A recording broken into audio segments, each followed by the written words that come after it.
সীমান্ত পরিস্থিতি নিয়ে স্বরাষ্ট্রমন্ত্রীর বক্তব্য ভারতীয় মন্ত্রীদের বক্তব্যের মতোই, এমন মন্তব্য করেছেন জামায়াতে ইসলামীর সহকারী সেক্রেটারি জেনারেল হামিদুর রহমান আজাদ। সীমান্ত হত্যা ও পুশ ইন ইস্যুতে সরকারের নিষ্ক্রিয়তার তীব্র সমালোচনা করে তিনি বলেন, দেশের স্বার্থ রক্ষায় ব্যর্থ হয়ে ভিন দেশের স্বার্থ চরিতার্থ করছে তারা। জনগণের প্রত্যাশা বাস্তবায়নের পরিবর্তে সরকার নতজানু নীতি অনুসরণ করছে বলেও মন্তব্য করেন 11 দলীয় ঐক্যের এই সমন্বয়ক হাসিবুল ইসলাম শান্তর প্রতিবেদনে। দেখুন বিস্তারিত। রাজধানীর মগবাজারে জামায়াতে ইসলামীর কেন্দ্রীয় কার্যালয়ে 11 দলের বৈঠক শেষে সংবাদ সম্মেলনে কথা বলেন জোটের লিয়াজু কমিটির সমন্বয়ক ও দলটির সহকারী secretary general doctor Hamidur Rahman Azad.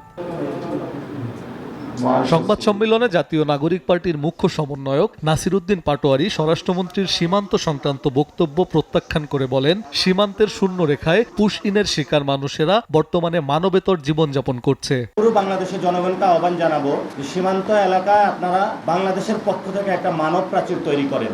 এই মানব প্রাচীর ভেদ করে যাতে ওই পার থেকে কোনো সন্ত্রাসী, স্মাগলিং, যারা চোরাচালান করে বাংলাদেশের অভ্যন্তরে ঢুকে ক্রিমিনাল অ্যাক্টিভিটিস না করতে পারে, সেই ক্ষেত্রে আপনারা যথাযথ ভূমিকা নেবেন এবং আমরা আশা করব সরকার এই বিষয়ে উদ্যোগ নেবে। হামিদুর রহমান আজাদ বলেন, দেশের স্বার্থ রক্ষায় সরকারকে নতজানু পররাষ্ট্রনীতি থেকে বেরিয়ে আসতে হবে।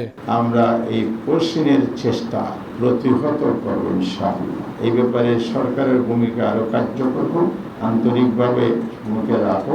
জনগণের দায়িত্ব যেহেতু সরকারের, রাষ্ট্রের পক্ষে সরকার এই কাজগুলো করে, সেই কাজটা যাতে সরকার কোনো ধরনের উদাসীনতা অবহেলার পরিচয় না নেয়। তিনি অভিযোগ করেন, প্রতিবেশী দেশ ভারত ধারাবাহিকভাবে বাংলাদেশের সীমান্তে বাড়াবাড়ি করে যাচ্ছে। সরকারের যে নতজানু পররাষ্ট্রনীতি, এখান থেকে বেরিয়ে আসতে হবে। সমমর্যাদার ভিত্তিতে বাংলাদেশের স্বার্থ রক্ষা করে হত্যা বন্ধ, বৈষম্য বন্ধ এবং স্বাধীন দেশের মর্যাদা সম্পন্ন পররাষ্ট্রনীতি বজায় রেখে কার্যকর ভূমিকা পালন করার দাবি সামনে এনে আমরা 2 দিন 2টা কর্মসূচি প্রণয়ন করেছি। সীমান্ত ইস্যুতে জনমত গড়ে তুলতে আগামী 12ই জুন সীমান্তবর্তী জেলা ও গুরুত্বপূর্ণ পয়েন্টগুলোতে ঐক্য প্রতিরোধ সমাবেশ অনুষ্ঠিত হবে। এছাড়াও 15ই জুন একই দাবিতে রাজধানীতে প্রতিবাদ সভা ও বিক্ষোভ সমাবেশের কর্মসূচি ঘোষণা করেছে 11 দলীয় জোট। ধন্যবাদ আজকের জন্য। হাসিবুল ইসলাম শান্ত, SA টিভি, ঢাকা।